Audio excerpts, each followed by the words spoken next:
Why don't you tell everybody about Five Came Back a little bit, in case anyone hasn't seen it, and who's involved? And Well, it came from a book written by a guy named Mark Harris, who's a very, very smart fellow, and has written a bunch of books. And Rudin and Barry Diller optioned the book, took it to Spielberg.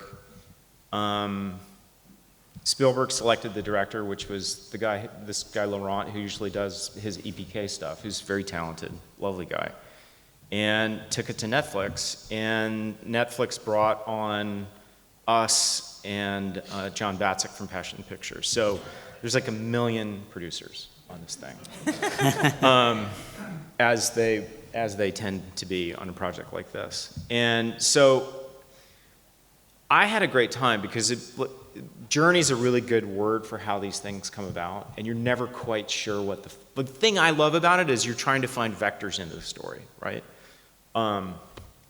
And you're trying to subvert sort of cliches wherever possible, because that's good storytelling. So talking to all these different people about what the direction of the whole thing should be, what form it should take, who should be the mirror for each of these 5 directors who served in World War II.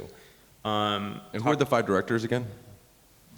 It's Paul Greengrass, Steven Spielberg. Hang on. It's tough when you're, these guys, and to narrow down which directors. Spielberg covered William Wyler. Coppola covered John Huston, Guillermo del Toro, Frank Capra, Paul Greengrass, John Ford, and Lawrence Kasdan, George Stevens. And if you haven't seen it, it's spectacular. It really is. It's an unbelievable, truly, I think it's an epic achievement is what it is. Yeah. And part of it was we didn't want it to be, Hollywood, talking about Hollywood can be a terrible, terrible thing.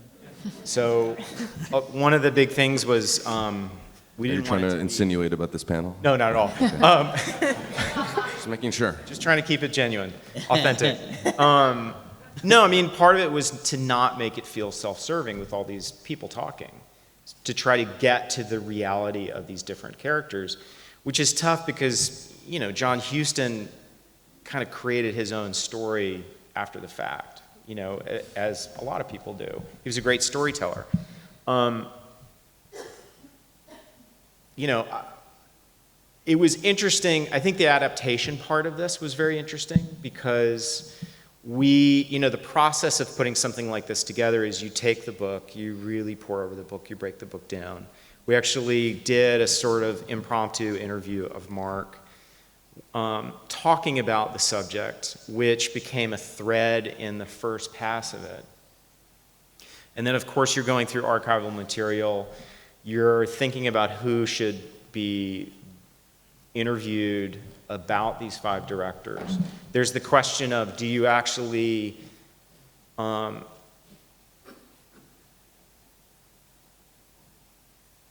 cordon people off in terms of the topic they're talking about? Because to have Spielberg talk about all 5 of these guys would be fascinating. So those decisions have to be made.